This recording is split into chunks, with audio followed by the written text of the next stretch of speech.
Minasan konbanwa. Konbanwa, comment ça marche chez vous? J'espère que vous allez bien.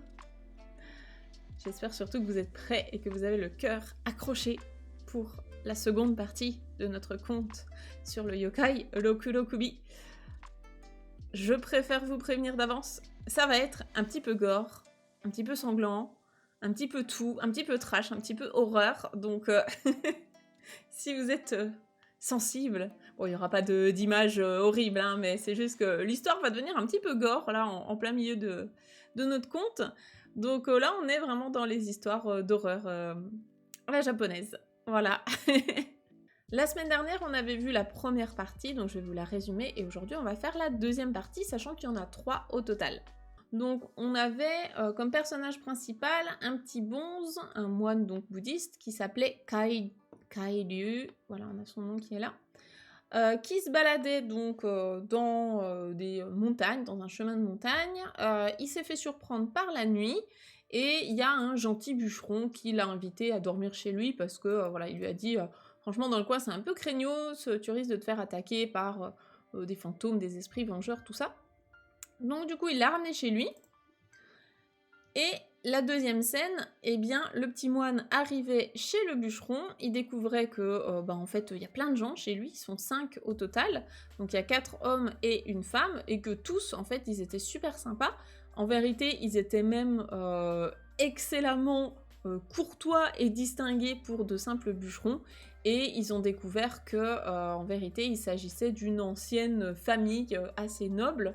Le bûcheron avait raconté son histoire comme quoi il a sombré dans l'alcool et il a commencé à faire des choses un petit peu mauvaises, il a fini par tuer quelqu'un et il s'en voulait tellement que pour se faire pardonner, il a quitté toutes ses richesses, toutes ses terres, son titre, etc. et il est parti s'isoler dans la montagne avec le reste de son clan. Donc on en était là et le petit moine justement il disait merci beaucoup de vous être confié à moi, je vais réciter donc un sutra pour prier pour l'âme de cette personne donc du coup que vous avez tuée. On s'était arrêté là, donc pour le moment tout allait bien. Et là on va arriver dans la deuxième partie du conte et c'est là où ça va un petit peu se corser. Donc j'espère que vous avez le cœur accroché. On va voir comment ça va se passer. Donc, je vous laisse déjà regarder l'illustration, l'image de notre petit moine donc, qui est en train de réciter ses sutras, justement pour prier pour l'âme du défunt. Et une fois qu'on est dans cette bonne ambiance, un petit peu paisible, un peu de pardon, de communion, tout ça, on va se lancer dans l'histoire. Ok, on est parti, donc comme d'habitude, chacun fait vraiment en fonction de son niveau. Si vous en êtes à l'apprentissage des kanas, vous vous entraînez à lire. Si vous êtes dans le vocabulaire, la grammaire, vous faites avec votre niveau. On va tout décortiquer ensemble. Le but c'est que chacun s'adapte à son propre niveau. Vous avez tous des niveaux différents dans le chat. Ok, on est parti avec donc la première phrase. Essayez de la lire avec moi. Elle est courte, elle est juste là en haut à droite. Nous avons donc Kairyu wa yoru osoku made okyo wo yomimashita. Ici, les deux seuls mots un petit peu compliqués, normalement on les a déjà vus dans la première partie, donc pour rappel, Kairyu c'est le nom du moine, et Okyo c'est un sutra bouddhiste. Donc le reste, normalement, si vous êtes au niveau JLPT 5, 4 c'est encore plus facile, normalement vous pouvez comprendre ce qui a marqué. Je vous laisse déjà essayer de réfléchir par vous-même et vous me dites dans le chat ce que vous en pensez. À votre avis, qu'est-ce que veut dire cette phrase? Le moine lit le sutra? Ouais. Alors effectivement, t'as bien reconnu le verbe lire. Il a récité un sutra jusqu'au soir. Et bah super, on va faire un mix un petit peu de vos deux traductions. Il a lu jusque tard dans la nuit. Il a lu des sutras jusqu'à tard dans la nuit. Super. Tard le soir, il a lu un sutra. Je pense qu'à vous tous, vous avez la bonne traduction. Donc la bonne traduction, c'est effectivement que Kairyu, donc yoru c'est la nuit, osoku ça veut dire tard, c'est l'adverbe qui vient de l'adjectif osoi, qui veut dire tard. Osoku made, made c'est la particule pour dire jusque, jusque là, donc jusqu'à tard dans la nuit. eh bien, Kairyu, qu'est-ce qu'il a fait? Okyo o yomimashita, donc il a lu un ou des sutras. Effectivement, il a lu des sutras jusque tard dans la nuit. On continue avec la deuxième phrase, donc qui est très courte, mais là par contre, je pense qu'il y a du vocabulaire qui est plus avancé, donc pas de panique, ça va bien se passer. Ki ga tsuku to nodo ga karakara desu. Donc là, ici, on voit que karakara est écrit en katakana. Souvent, hein, ça veut dire que c'est une onomatopée. D'autant plus que là, on est dans une histoire traditionnelle, donc il n'y a pas de raison qu'il y ait un mot étranger écrit en katakana, ce qui fait qu'on est plutôt sur une onomatopée. Je pense que vous pouvez quand même deviner un petit peu ce que ça veut dire, cette onomatopée. Donc, kigatsuku, ça veut dire réaliser, se rendre compte de quelque chose. Donc, kigatsuku to, au moment où il s'est un petit peu rendu compte de ce qui se passait, parce que voilà, il était pris dans ses sutras, il était à fond dedans, et en fait, d'un coup, hop, il réalise, il reprend connaissance, on va dire. Eh bien, nodo, ça c'est un mot important, c'est la gorge, donc la partie du corps. Hein. Nodo ga karakara desu. Sa gorge, elle est karakara. Qu'est-ce que ça peut vouloir dire, à votre avis, vu le contexte ici? Il avait la gorge sèche, ouais c'est ça, exactement.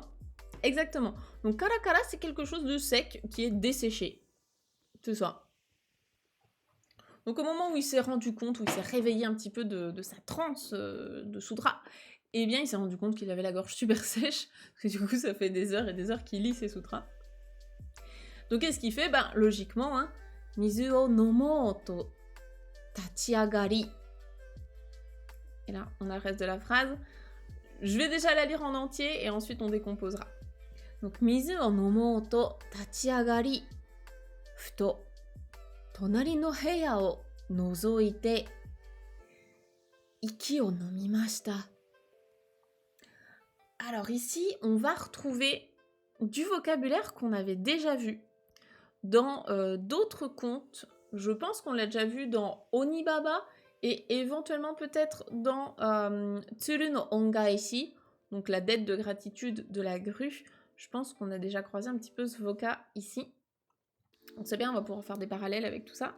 Et puis si vous n'avez pas vu ces contes précédents, vous pourrez aller les voir derrière.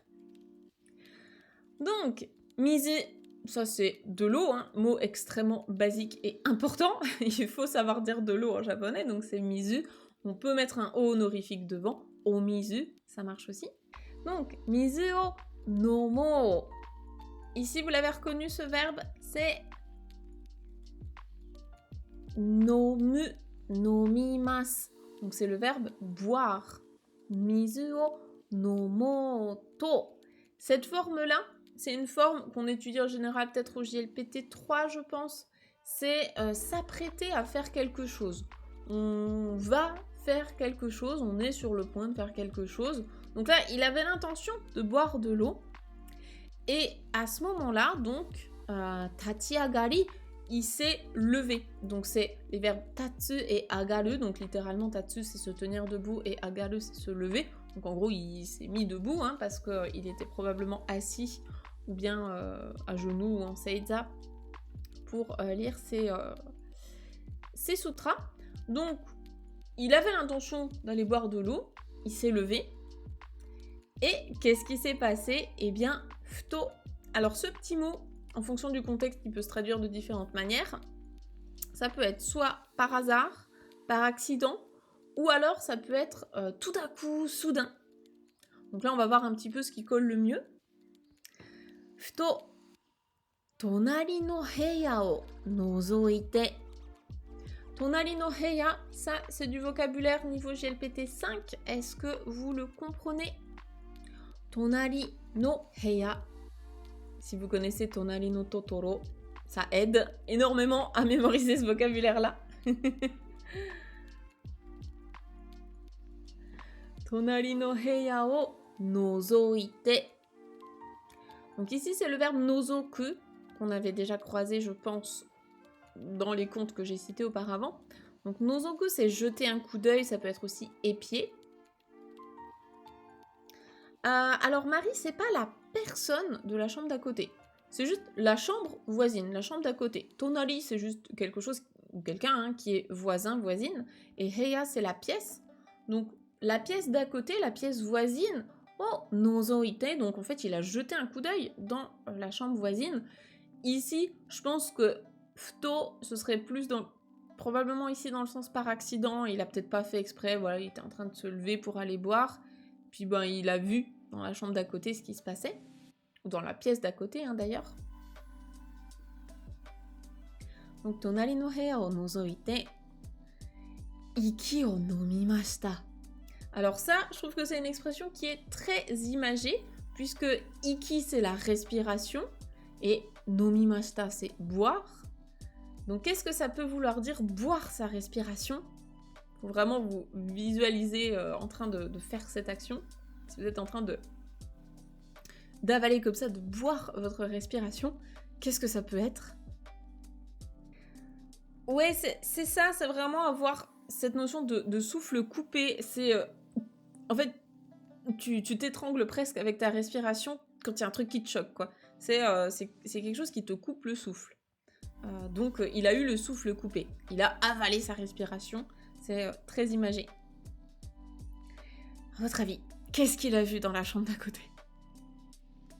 Parce que je rappelle, on est sur une histoire là qui commence à être de plus en plus glauque. On va pas se le cacher, hein. Il faut avoir le cœur bien accroché ce soir pour cette session lecture. Qu'est-ce qu'il a vu? Je vais vous lire la phrase et on va voir si vous arrivez à attraper comme ça quelques mots-clés. La phrase est la suivante. Futon no naka ni wa kubi no nai karada ga 5つ narande ita kara desu.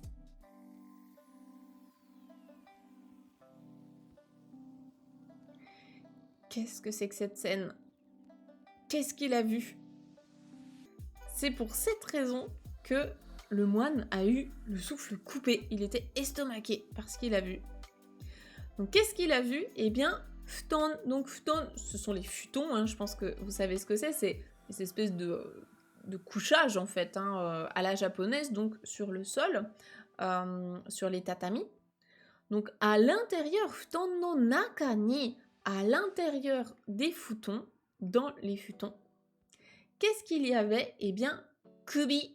Donc kubi, c'est le cou, mais ça peut aussi désigner la tête. Donc là, ce serait plus dans le sens la tête, en tout cas à partir du cou et tout ce qu'il y a au-dessus. Donc kubi no nai karada. Karada, c'est le corps. Nai, c'est arimasen, il n'y a pas. Kubi no nai karada, des corps sans tête, ga 5つ. Ça, c'est le compteur pour les choses. C'est le compteur un peu fourre-tout. Donc, 5つ, ça veut dire qu'il y en avait 5.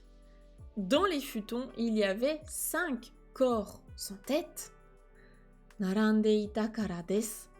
Donc, le kara ici, c'est pour exprimer la cause, hein, parce que, donc c'est pour ça qu'il était choqué, parce que il y avait 5 corps sans tête alignés, donc narande ita, hein, ils étaient alignés dans les futons, à l'intérieur des futons. Bienvenue ici. Bienvenue parmi nous. Donc les 5 personnages chez qui il dort, ils retrouvent leurs 5 corps sans tête. Cool. Ça y est, c'est glauque. Ah, j'avais prévenu, hein, j'avais dit ce soir on est dans le glauque. J'aurais eu plus que le souffle coupé. Moi je pense que je me serais juste évanouie en fait. Ça aurait plu à Romain? Bah écoute Romain, si tu passes par là en replay, coucou à toi. C'est pour ça qu'on aime ce livre. Ouais, bah là c'est vraiment un livre spécial histoire glauque, yokai, tout ça. Donc forcément, on se met un peu dans l'ambiance. Mais je pense que celle-là, c'est vraiment l'une des histoires les plus glauques, si ce n'est la plus glauque qu'on ait lue depuis le début. Hein. Donc on continue parce qu'on veut quand même savoir ce qui se passe. Pourquoi ils sont comme ça? Donc ici, on a, entre parenthèses, c'est probablement les pensées du moine. En tout cas, il chuchote ou ce sont ses pensées. Donc qu'est-ce qu'il se dit? Sate wa mononoke ni yarareta ka.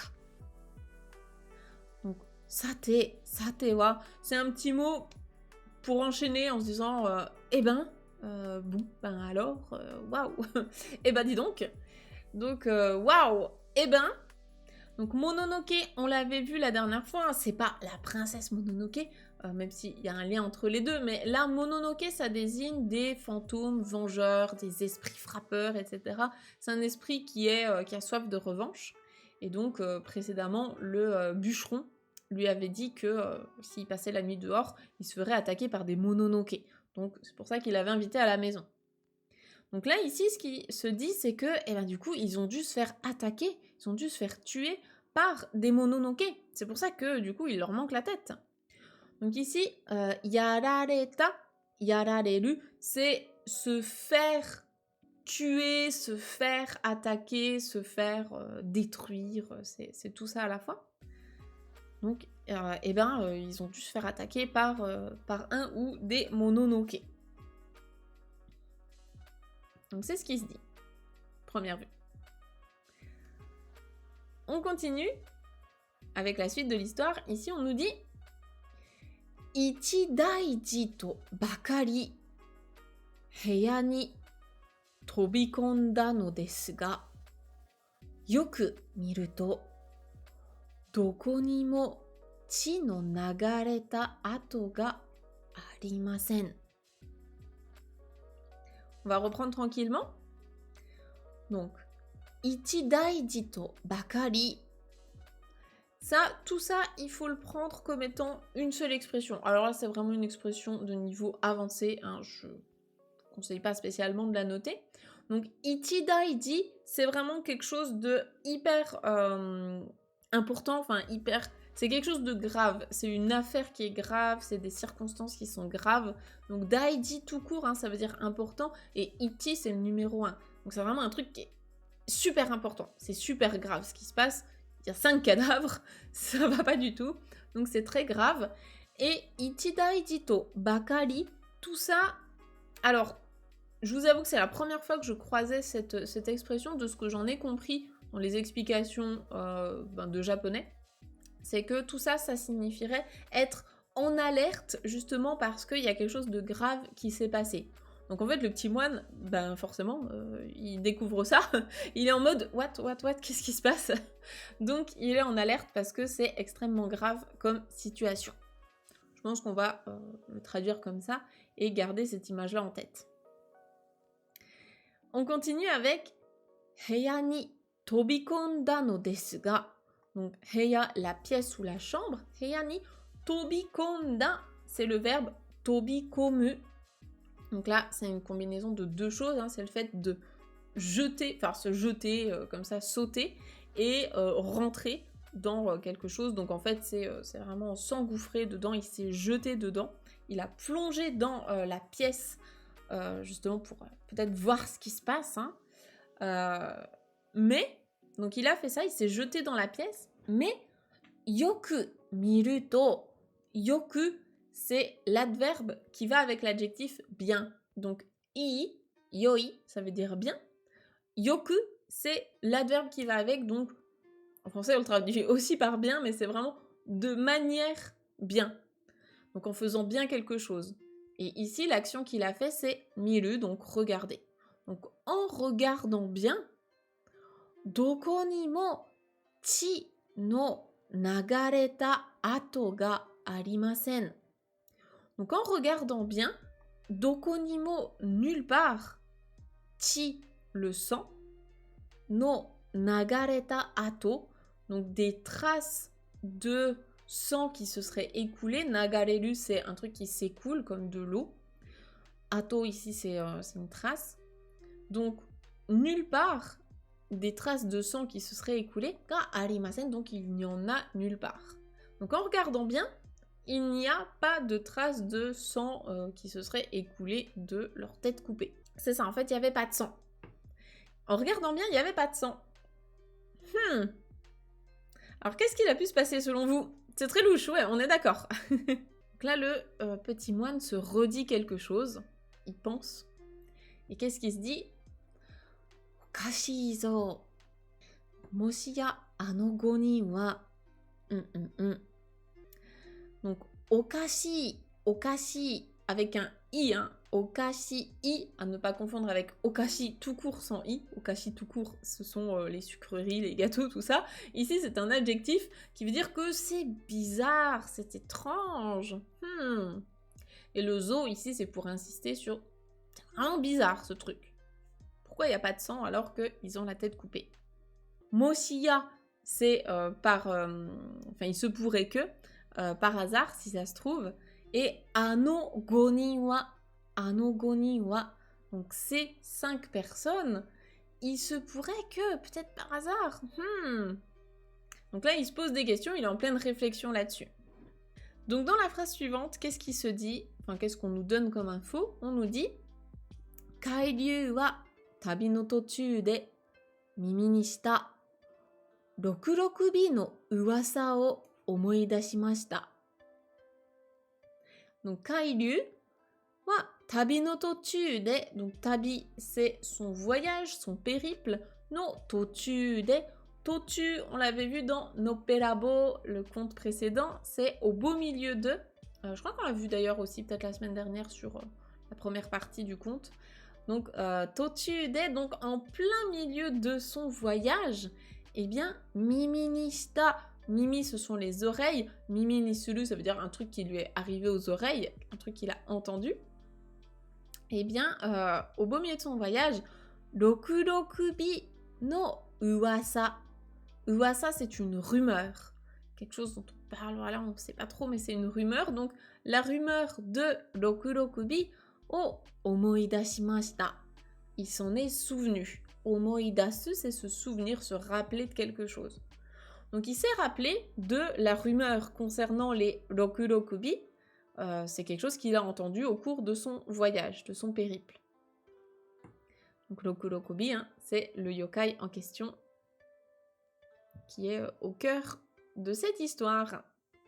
Rokurokubi to wa karada kara kubi dake hanarete samayoi nagara hito o kuu bakemono desu.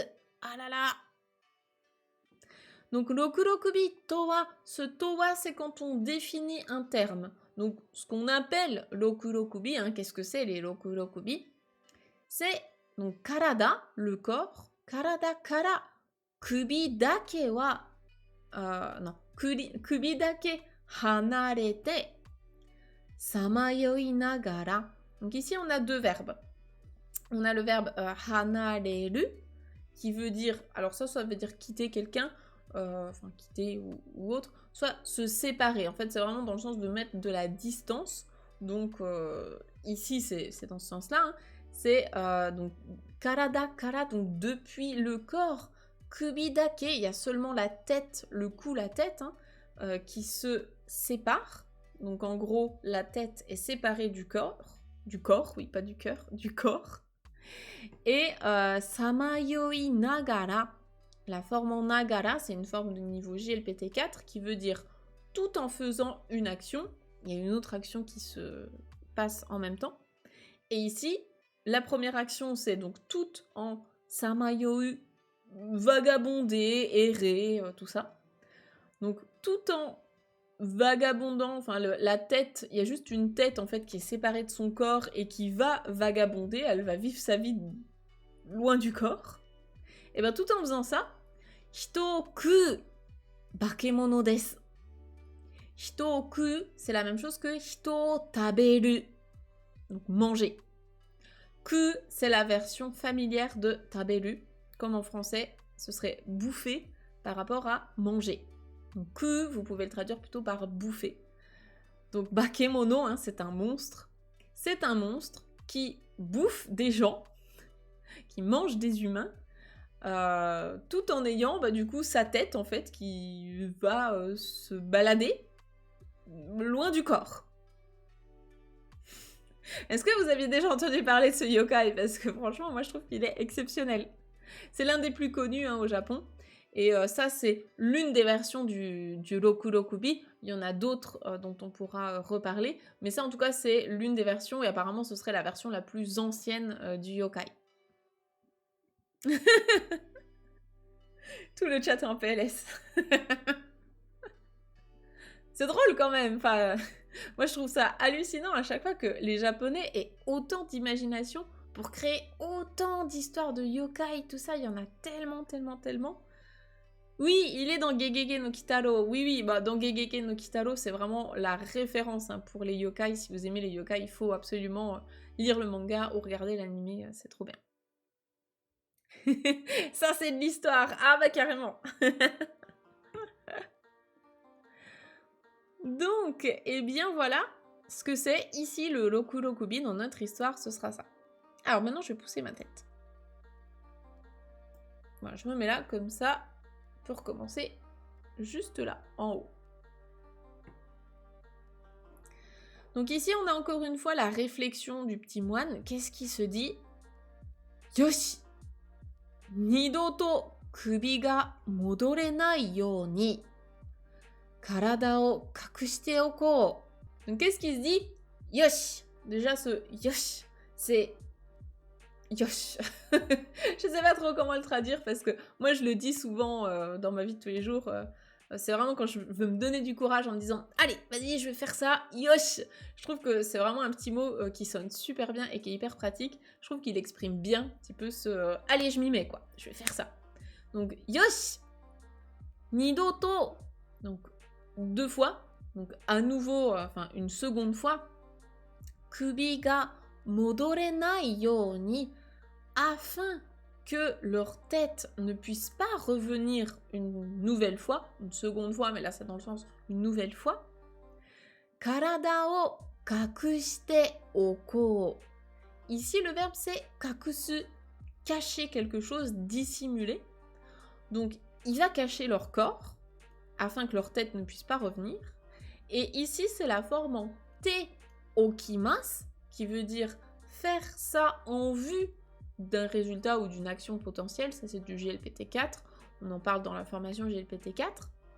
Et en plus de ça, c'est la forme volitive de ça, donc c'est vraiment faisons ça, allez vas-y, faisons ça, donc je vais cacher leur corps afin que leur tête ne puisse pas revenir.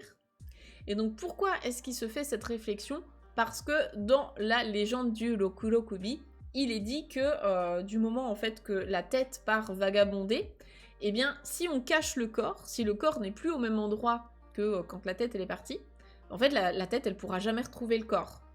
Donc apparemment, les origines de Rokurokubi, ce serait beaucoup lié au être somnambulisme, c'est ça. Ce serait lié au somnambulisme, je vais y arriver. Et les Rokurokubi, ça peut autant être des hommes que des femmes. Voilà, y a pas... ça peut être les deux, quoi. Donc il est dit que quand parfois on peut voir la tête de quelqu'un aller se balader pendant que son corps est au même endroit, et du coup la personne ne sait pas forcément qu'elle est un yokai. C'est parce que c'est quand elle dort, donc elle n'est pas forcément consciente que sa tête elle part se balader, elle pense juste qu'elle est en train de rêver. C'est un petit peu embêtant. Donc, eh bien, le petit moine, il est parti pour cacher les corps, afin que les têtes ne puissent jamais revenir. Est-ce qu'il va y arriver? On va regarder ça ensemble.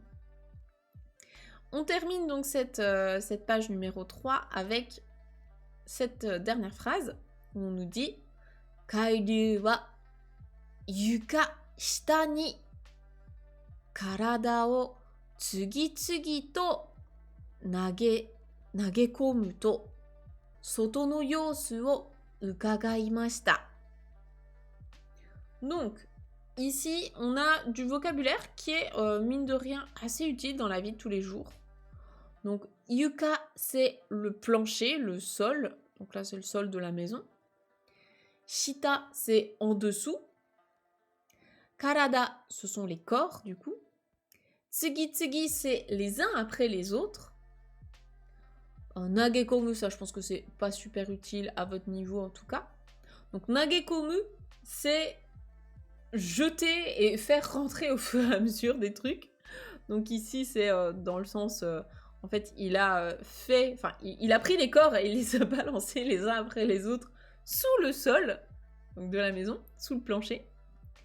Et soto, donc soto c'est l'extérieur, dehors. Yosu, c'est tout ce qui est l'apparence, la condition, etc. Donc en gros, ce qu'il y avait dehors, quoi, ce qui se passait dehors.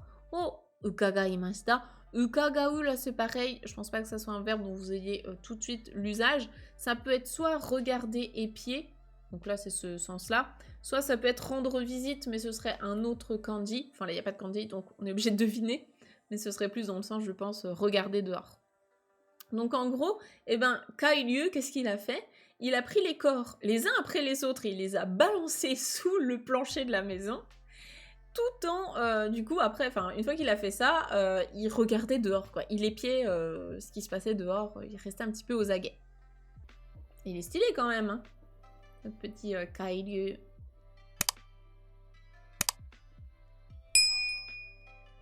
Bon, vous êtes prêts? Vous allez peut-être avoir un petit choc. Parce que là, on est en train de rentrer dans le glauque à 200%. Et la dernière partie, je vous raconte même pas. Pas envie de les croiser? Bah, moi non plus. Très clairement, c'est pas le genre de rencontre que t'as envie de faire dans ta vie. Allez, on est parti. On est parti. Donc voilà déjà l'illustration. Histoire de se mettre dans l'ambiance, hein, bien sûr.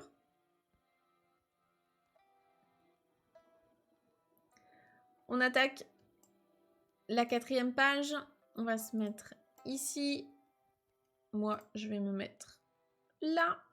Et on va lire ce premier paragraphe ensemble. On a 2 phrases. Bon, elles sont assez longues. Allez, on part sur la première. Vous essayez de dire avec moi?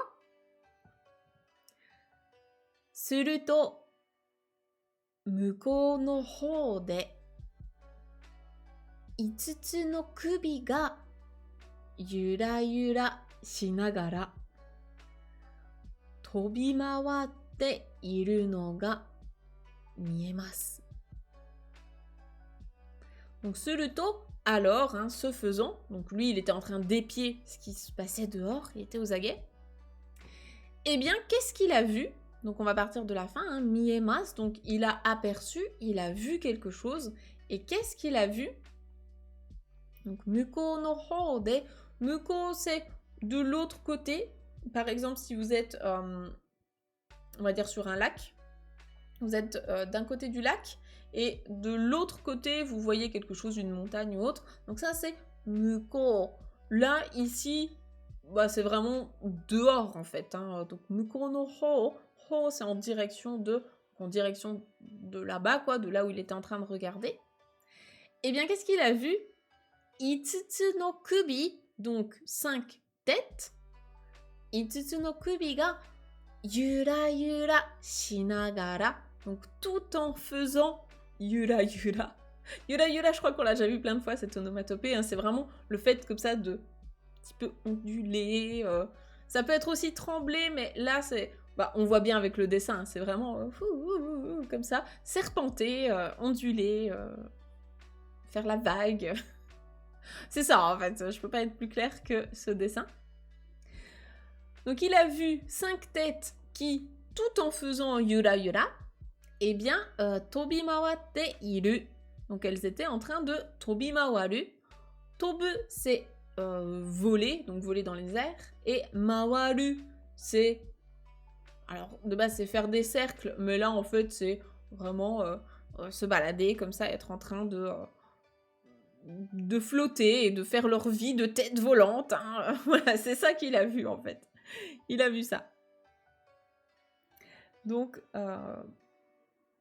c'est une vision particulière qu'on n'a peut-être pas tous envie d'avoir dans notre vie. On va pas se le cacher. Donc, il voit ça. Il voit 5 têtes en train de faire ça, en train de flotter dans l'air et se balader en faisant ça. Jusque-là, tout va bien. Et donc, qu'est-ce qu'il fait? Eh bien, Kairyu wa chikaku ni atta kigire o nigiri shime sotto chikazuite ki no kage ni kakuremashita. C'est le moine le plus badass ever. Il a beaucoup plus de courage que nous tous réunis, clairement. Alors, qu'est-ce qu'il fait? Donc, Kairyu, donc, chikaku ni atta kigire. Kigire, si vous connaissez déjà les kanji, c'est très facile à comprendre. Ki, c'est un arbre. Gile, donc ça vient du verbe kilu, couper. Donc kigile, en fait, c'est un truc qui a été coupé d'un arbre. C'est un morceau de bois, tout simplement. Donc un morceau de bois, chikaku ni atta, qui se trouvait à proximité. Chikaku, ça c'est un mot important, hein, c'est à proximité, proche de lui. Atta, c'est le verbe aru, donc il y a, au passé, donc un morceau de bois qui était à proximité de lui, qui se trouvait à proximité de lui. Qu'est-ce qu'il en a fait? Eh bien, o nigirishime. Nigirishime. C'est ici le verbe nigirishimeru qui est serré dans sa main comme ça. Donc il a pris un bout de bois dans sa main ou dans ses mains. Et soto chikazuite. Le verbe chikazuku, on l'a déjà croisé plusieurs fois, c'est se rapprocher. Ça vient de chikai, donc proche. Chikazuku, se rapprocher. Soto, c'est silencieusement, furtivement. Forcément, il n'a pas envie d'être repéré. Donc il se rapproche silencieusement, hein, il a pris son petit bout de bois dans la main et il se rapproche silencieusement. Et ensuite, ki no kage. Kage, c'est l'ombre, l'ombrage ici d'un arbre. Donc, sachant qu'il fait déjà nuit, je pense que c'est vraiment pour être dans le noir le plus absolu, hein, tapis dans l'ombre. Ni kakuremashita. Donc là, kakureru, c'est vraiment se cacher. Tout à l'heure, on avait kakusu. Donc ça, c'est le transitif. Cacher, dissimuler quelque chose, dissimuler les corps. Et là, kakureru, c'est se cacher soi-même, se dissimuler. Donc c'est l'intransitif. Voilà ce qu'il fait. Donc voilà le début de la page 4. Et on va lire ensemble la fin de la page 4. Et c'est là où ça va devenir encore plus tendu. Alors, petite phrase. Ici, les phrases sont un petit peu plus courtes, j'ai l'impression. Donc on va pouvoir les découper peut-être plus facilement. C'est parti. Hanashi-goe ga kikoete kimasu. Hanashi-goe ga kikoete kimasu. Je pense que plusieurs d'entre vous, vous êtes capables de comprendre cette phrase. Est-ce que vous pouvez nous dire, à votre avis, ce que ça veut dire? Il y a un narrateur qui va parler. Alors non, c'est pas dans ce sens-là. Il a pu entendre des voix, une voix qui parle, se rapproche, il entend des voix parler. Ouais, c'est dans ce sens-là en fait. Hein. Hanashi, c'est le verbe hanasu, parler. Hanashi goe, koe sans les tenten, c'est la voix de quelqu'un. Hanashi goe, les deux mis ensemble, ça veut dire la voix de quelqu'un qui parle. Ga kikoete kimasu. Donc kikoeru, c'est entendre, et kikoete kimasu, ça sous-entend que dedans il y a un mouvement. Donc en fait, il entend comme ça, hop, des voix qui parlent, qui se rapprochent de lui peut-être. Hein. Alors, et bien justement, la voix en question, je vous spoil d'avance, hein, c'est la voix du bûcheron. Kikori no koe desu. Donc c'est la voix du bûcheron. Donc qu'est-ce qu'il dit notre bûcheron? Je vais essayer de faire la voix du monsieur. Ano bozu, nakanaka umasou daro. Kikori no koe desu. C'est la voix du bûcheron. Qu'est-ce qu'il dit ce bûcheron? Ano bozu, nakanaka umasou daro. N'empêche qu'entre ça et Onibaba, on enchaîne un peu les histoires avec des yokai qui veulent manger des moines. Hein. On est toujours dans le même concept.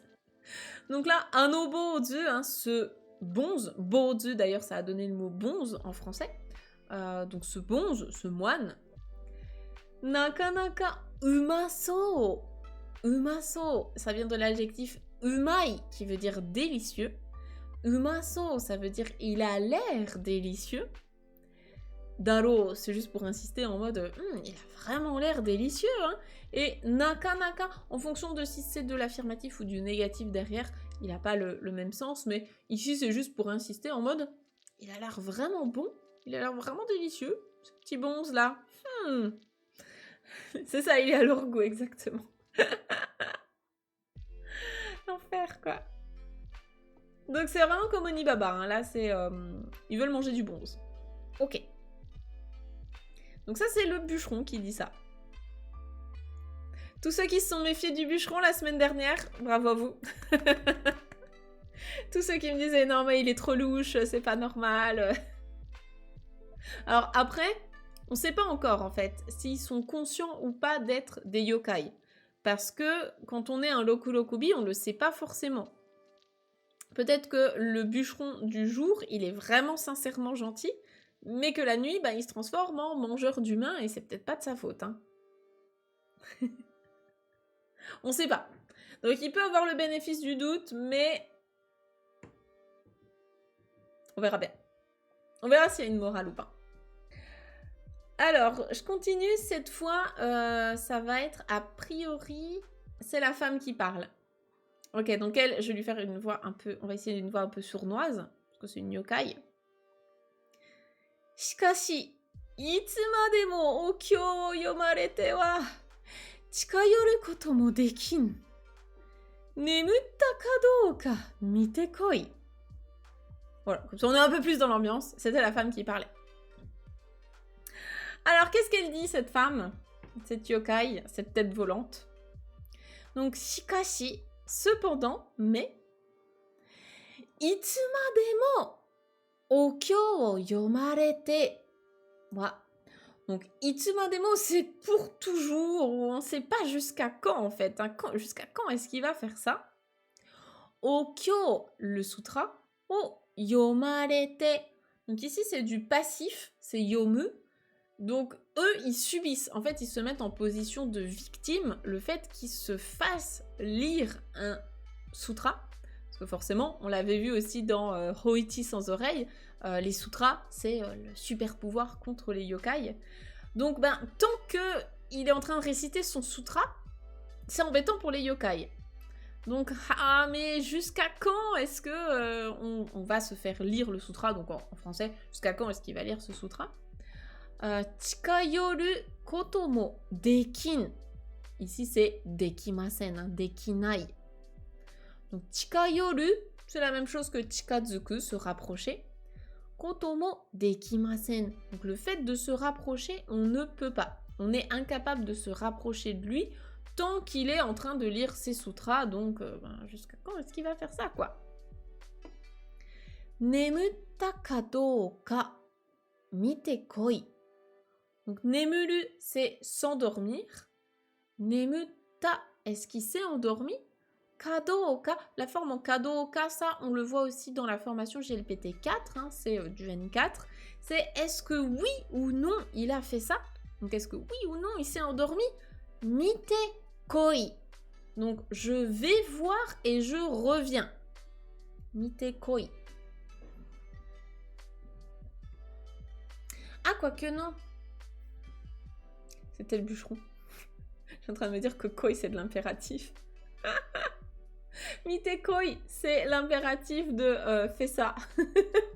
En fait, dans ma tête, j'étais tellement sur le verbe kuru que du coup, je me suis dit, c'est moi qui vais. Enfin, c'est la femme qui y va et qui revient. Non, c'est un ordre en fait. Sumimasen! Arara! Moshiwake arimasen! Excusez-moi. Donc, c'était bien le bûcheron. C'était bien le bûcheron qui a dit ça. Donc, en fait, il donne un ordre. Il dit, voilà, est-ce que oui ou non il s'est endormi? Va voir, et c'est un ordre du coup. Donc ici, c'est mite koi, c'est kuru kimas, c'est de l'impératif fort et familier. Donc c'est fais ça. C'est vas-y. Koi, c'est le plus impératif que vous pouvez faire avec le verbe kimas. Donc du coup, va voir et reviens nous dire. Donc c'était bien le bûcheron qui a ordonné ça en fait à la femme. Alors, ici, on nous dit que Onna no rokurokubi ga fuwa. Ici, c'est un petite vague comme ça. C'est juste pour mimer le mouvement. Donc, fuwa to tonde itta ka to omou to sugu ni modotte kimashita.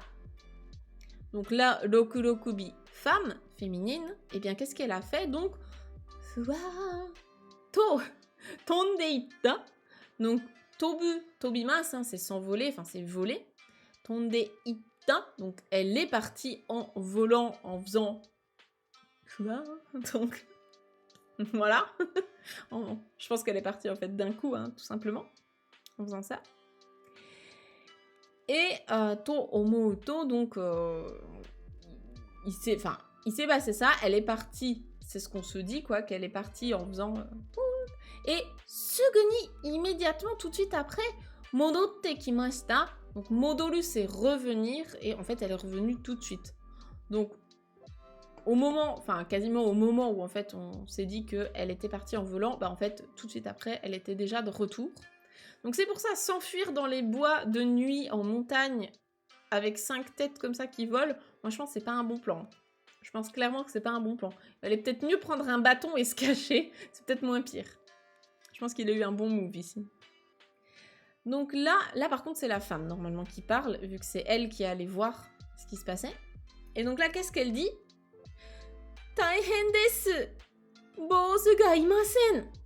Sore ni warera no karada mo miyataranai no desu. Taihen desu. Taihen, c'est que ça va pas, c'est qu'il y a un problème. Donc ça c'est pareil, c'est du GLPT5 si vous le connaissez pas. Hein. Taihen ça peut être difficile, compliqué, pénible, fatigant. Là c'est vraiment pour signifier qu'il y a un problème. Donc oh là là, ça va pas du tout. Là là, attention. Bosu ga imasen.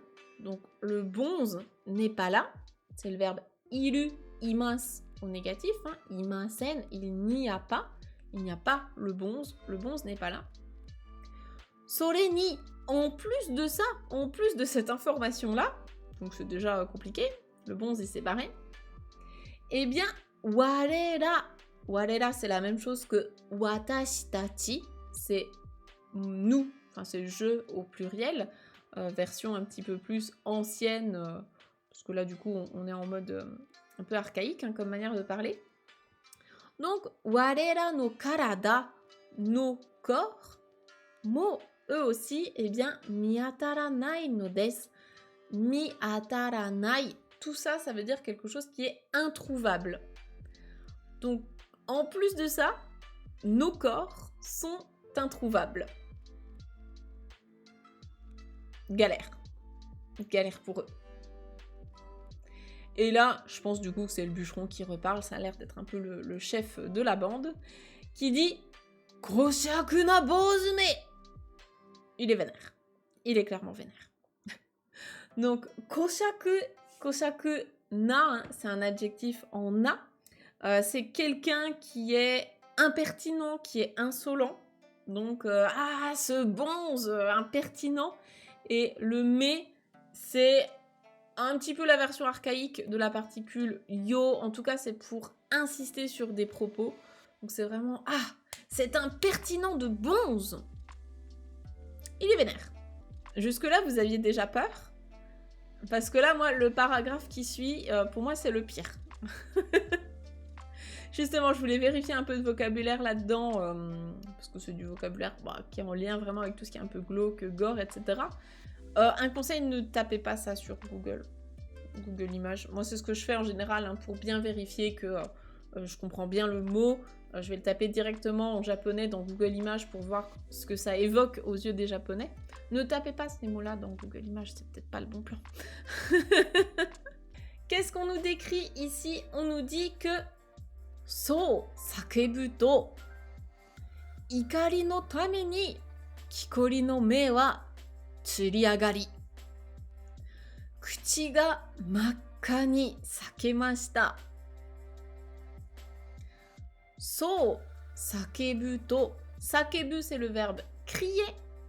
Le nom qui va avec, c'est sakebi, un cri. So, c'est pour faire référence à ce qu'il y avait juste avant. Donc, en criant cela, donc en criant ce satané moine, quel impertinent. Donc, en criant cela, ikari no tame ni. Ikari, c'est la colère. À ne pas confondre avec hikari, la lumière. Hein, c'est pas du tout le même mot. C'est pas la même prononciation. Donc, ikari, d'où l'importance du H. Ikari no tameni. Alors ici, tameni, c'est pas dans le sens pour, dans le but de, hein, c'est plutôt ici pour exprimer la cause. Donc, du fait de sa colère, à cause de sa colère, hein, parce qu'il est vraiment, vraiment énervé, à cause de sa colère, eh bien, Kikori, donc le bûcheron, Kikori no me, les yeux du bûcheron, wa tsuriagari. Donc ça, je connaissais pas cette expression des yeux qui se tsuriagaru, mais en fait, tsuriagaru de base, ça veut dire se lever, hein, quelque chose qui monte, quoi, qui se soulève, qui se lève. Et en fait, quand les yeux font ça, je pense que vous avez déjà vu, soit dans les mangas, soit dans les films d'horreur ou autres, c'est, je vais pas le faire parce que je sais pas trop le faire, mais c'est le fait qu'en fait, vos yeux, ils regardent tellement haut que du coup, ils deviennent tout blancs. Donc, voilà, en mode monstre bien énervé. Donc ses yeux, ils se sont révulsés, ils sont partis en arrière. Et Kuti, donc la bouche, c'est ça, hein, vraiment les mots importants ici, hein, c'est les yeux et la bouche. Hein, le reste, ces verbes-là, je pense pas que vous en ayez trop l'usage au quotidien. Donc sa bouche, qu'est-ce qui s'est passé? Eh bien, Kuti ga maka, totalement rouge. Ça, on l'a déjà vu, hein, maka. Maka ni sakemashita. Ici, ça vient du verbe sakeru.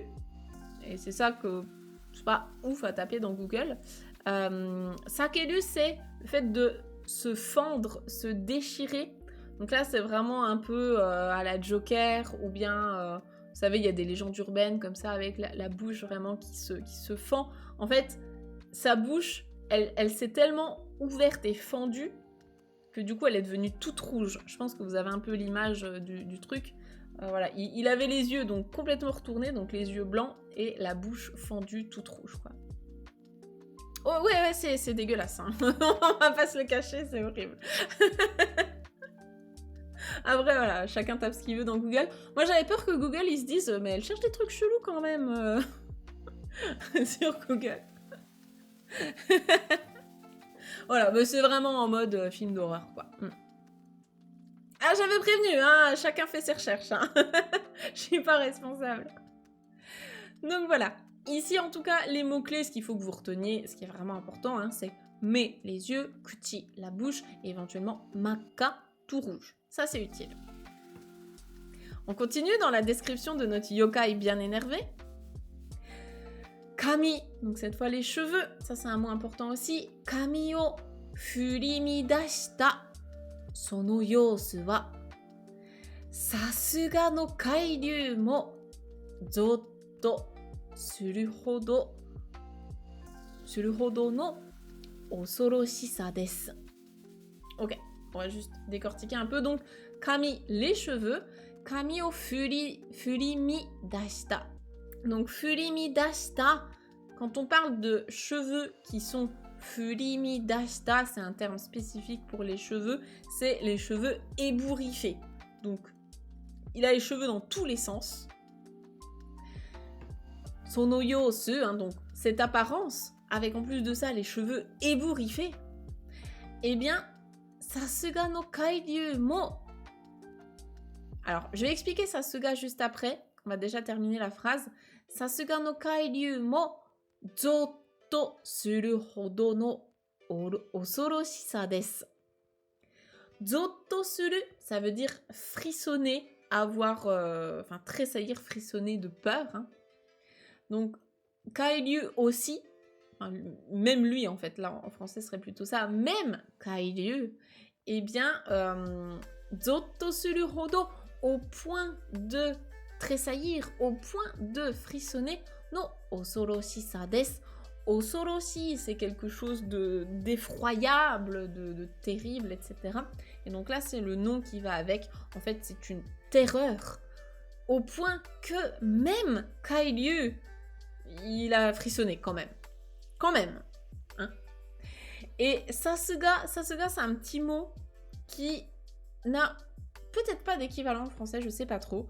Sasuga, en fait, c'est quand on a en fait quand on a de l'estime pour quelqu'un, on se dit, typiquement là c'est pour notre petit moine, hein, on a bien vu tout à l'heure, il a pris des corps, il les a balancés au calme sous la maison, Ensuite, il voit des têtes volantes, il se dit: «OK, bon, je vais me prendre un bâton, je vais me cacher, machin». Enfin, le mec, il a vraiment une dose de courage qui est monstrueuse. Et en fait, ce qui fait que du coup, on a de l'estime pour lui. On se dit: «Oh là là, il est super courageux». Et Sasuga no Kairyu, donc même ce Kairyu pour lequel on a beaucoup d'estime, vers lequel on a de l'estime, bah même lui, cette situation-là, c'était quand même au point que même lui, il frissonne. Donc c'est dans ce sens-là. Ouais, en fait, c'est ça. Sasuga, c'est cette notion de comme on peut s'attendre de lui, ouais. C'est pas mal comme traduction. En fait, Sasuga, vous pouvez l'utiliser, par exemple, quelqu'un, je sais pas, si on prend à l'école, quelqu'un qui fait toujours bien ses devoirs, tout ça, vous savez qu'il est sérieux, il rend toujours ses devoirs à l'heure, il a des super notes, il est hyper organisé, machin. Si jamais vous allez lui demander, je sais pas, tiens, est-ce que t'as pris des notes au dernier cours, parce que moi j'étais pas là, machin, il vous sort le truc de notes, mais parfait, hyper détaillé, hyper propre, machin. Vous pouvez dire, ah bah, Sasuga no, je sais pas, Yamada-san. Sasuga no Yamada-san desu ne. Ah bah, c'est vraiment ce qu'on attendait de toi, en fait. T'es hyper sérieux, hyper organisé, donc j'en attendais pas moins de toi. C'est un peu ça. Ouais, c'est bien lui, c'est un peu ça, ouais. Donc, même Kairyu, envers qui on avait de l'estime, bah, même lui, là, il a frissonné de peur, quoi. Et donc là, la dernière parole, est-ce qu'on sait qui parle? Non, on ne sait pas. J'ai juste survolé vite fait. Je ne sais pas qui c'est. Donc on va décider que potentiellement c'est le Kikori, hein, ça doit être le bûcheron, vu que c'est lui dont on parlait juste avant. C'est lui qui est hyper vénère. Modoru karada ga nakute wa shinde shimau zo. Kou nattara なんとしても坊主を探し出し、八つ咲きにしてくれるわ。C'est bon, je me suis pas trompée. Ça devrait aller. Je pense que c'était ça. Ok, on va le relire ensemble. Donc, ce bûcheron, qu'est-ce qu'il nous dit? Il nous dit que modoru, donc revenir, hein, modoru karada, donc les corps qui reviennent, Modoru karada ga nakute wa. Donc, si on a perdu, en gros, les corps qui reviennent, enfin ça veut rien dire, mais je pense que vous comprenez l'idée. En gros, c'est si on doit abandonner l'idée que nos corps reviennent, s'ils reviendront pas, quoi, eh bien, shinde shimau zo, on va mourir. Donc, shinde shimau, shinu c'est mourir, hein, shinimasu. La forme en Teshimae, on l'a vu plein de fois, donc il va se passer complètement ça, donc on va juste complètement mourir, quoi. Et le zo, c'est pour insister à la fin. Donc en gros, bah, si on récupère pas nos corps, on va mourir. Et donc, konattara, si ça devient comme ça, si c'est ça qui se passe, si c'est cette situation-là qui se réalise, donc si on meurt, eh bien, nanto shite mo bozu o Sagashi. Donc, nanto shitemo, c'est coûte que coûte, à tout prix. Il faut absolument qu'on fasse quelque chose. Donc, c'est ça, c'est vraiment coûte que coûte, quoi. À tout prix, par tous les moyens. Nanto shitemo, bozu o sagashi dashi. Donc là, c'est sagasu plus dasu. Donc en gros, il faut le chercher et le trouver. Il faut qu'on retrouve le bonze. Et yatsuzaki ni shite kureru wa. Alors là, c'est pareil, c'est pas forcément un truc à aller chercher, sinon Google va vraiment penser que vous êtes un psychopathe. Je pense que mon Google est déjà perturbé. Yatsuzaki, c'est le fait de démembrer quelqu'un, de couper quelqu'un en morceaux. Donc, yatsuzaki ni shite kureru, ici la forme en te kureru, c'est être reconnaissant de quelque chose. Donc là, bien sûr, c'est le yokai qui cherche à se venger, qui dit, bah voilà, on va le trouver. Enfin, si c'est ça, si on doit mourir, quitte à mourir, on va retrouver ce bonze et on va le découper en morceaux et ça va bien me faire plaisir. C'est vraiment ça, en fait, qu'il lui dit ici. Voilà. Voilà ce qui se passe à ce moment de l'histoire. Et le wa, c'est pareil, c'est une particule de fin de phrase. pour insister un petit peu comme un yo. Alors souvent, c'est vrai que le wa est plutôt féminin, donc peut-être ici que c'était le yokai féminin qui parlait, on n'a pas la précision. Donc après, on peut inventer un petit peu ce qu'on veut. Qu'est-ce que vous avez pensé de cette deuxième partie? J'avais prévenu que c'était trashos ce soir. Donc je me suis pas encore spoilé la fin, on découvrira tout ça ensemble la prochaine fois.